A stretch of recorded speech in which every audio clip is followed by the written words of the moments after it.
Hello दोस्तों, नमस्कार, आदाब, सत श्री अकाल सभी को। जीएस अनुकरण में आपका हार्दिक स्वागत और अभिनंदन करते हैं। हम बात करेंगे एनआईएस डिलीट को लेकर बड़ी खबर क्या है। जैसा कि आपको बता दें, एनआईएस डिलीट ट्रांसफर पिटीशन को लेकर बड़ी खबर है, क्योंकि कहीं ना कहीं हम लोग एक स्टेप आगे बढ़े हैं। ये केस अभी तक डिफेक्ट फ्री नहीं था हुआ था, लेकिन अभी डिफेक्ट फ्री हो गया, मतलब केस लिस्टेड हो चुका है। अब इसकी सुनवाई जल्द ही होने वाली है।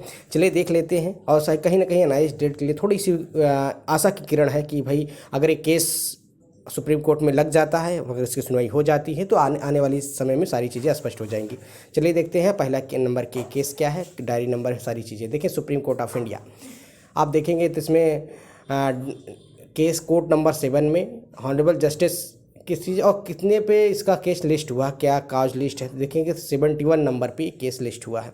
यही है अखिलेश कुमार सिंह जी चौहान जी का है, जो कि ट्रांसफ़र पिटीशन के नाम से। और ट्रांसफ़र पिटीशन मतलब कि जितने भी केस पेंडिंग है एनआईएस डिलीट के हाई कोर्ट्स में, वो सारे एक साथ सुप्रीम कोर्ट में अब सुने जा सकते हैं। आप देखेंगे कि इसके वकील मनदीप कालरा जी हैं, और इसमें ये जो मेन काम करने वाले हैं जो कि हमारे विश्वनाथ जी हैं, उनकी टीम है, वो लोग जो लगातार कब से कोशिश कर रहे थे। आप देखेंगे यहाँ पे सीरियल नंबर 71 है, diary number 16788/2024, Akhilesh Singh Chauhan versus state of Uttarakhand अदर्श का। मनदीप कालरा जी एडवोकेट हैं।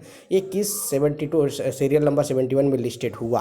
कहीं ना कहीं अभी तक ये था कि भाई देखिए, इसमें आपने देखा होगा जो एनआईएस डिलीट के अध्यक्ष उसमें विश्वनाथ जी हैं, उनकी टीम है, बार बार लाइव आके कह रहे थे भाई हमें थोड़ा फंड की ज़रूरत है ताकि समर वेकेशन से पहले इसकी सुनवाई कराई जा सके। लेकिन ऐसा ही देखने को मिला है कि भाई अब देखिए, फंड की अभी भी ज़रूरत है, ऐसा नहीं है। थोड़ा सा आप लोग सहयोग करें हर एक तरह से। अगर ये केस सुना गया तो कहीं ना कहीं एनआईएस डिलीट को बिल्कुल फ़ायदा होने वाला है। कहीं ना कहीं से आप समझ सकते हैं कि अगर ये केस, जैसे कि आप देखेंगे जितने भी सुप्रीम कोर्ट में केस जाते थे डिसमिस होकर चले जाते थे। अब ये केस की पहली हियरिंग अगर हो जाए और पहली हियरिंग के बाद अगर केस टिक गया तो स्पष्ट है कि आपको 100% जीत मिलेगी, क्योंकि ये सारी चीज़ें वो जो उसके पहले वहाँ नहीं कही गई थी अब कहीं जाएंगी, और ये सरकार की भी सारी चीज़ें बताई जाएंगी कि सर इतना ऐसा था।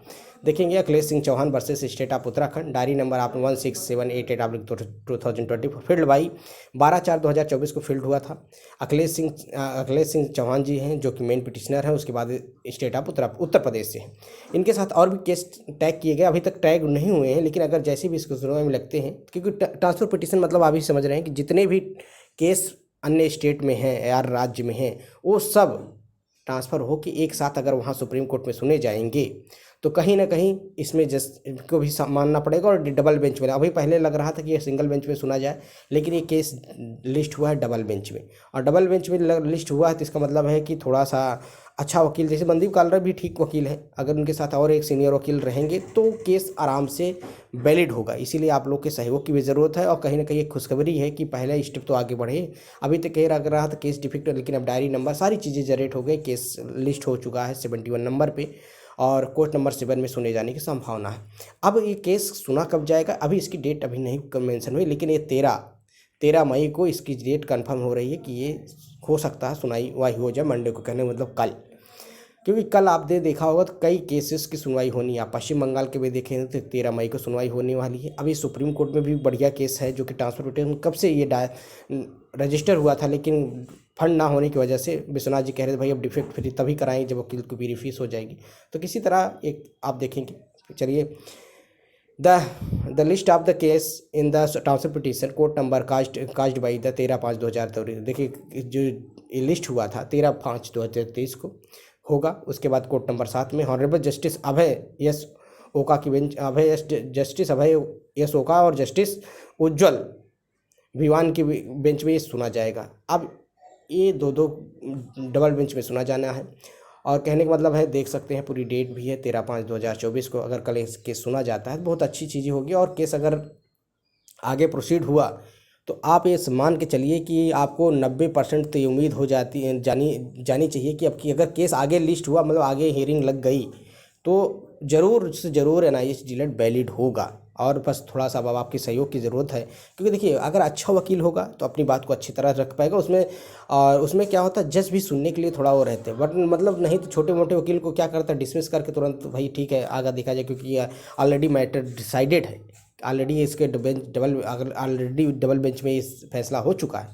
तो यही आप देखेंगे, सीरियल नंबर 71 है, डायरी नंबर इतना इतना, अखिलेश कुमार जी हैं, मनदीप कालरा जी जो एडवोकेट है, उनके साथ अदर है 7। तो ये सारी चीज़ें अब आपके लिए कहीं खुशखबरी की बात है, बस आपका सहयोग चाहिए ताकि ये चीज़ आगे वैलिड हो पाए, ऑर्गेनाइज्ड टिकट भी वैलिड हो पाए।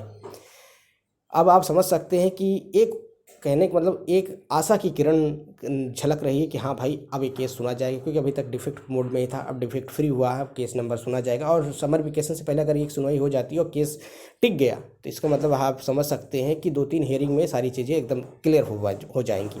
और ट्रांसफ़र पिटीशन का मैटर है, इसलिए देखेंगे जैसे कि मध्य प्रदेश हाई कोर्ट में ट्रांसफ़र पिटीशन को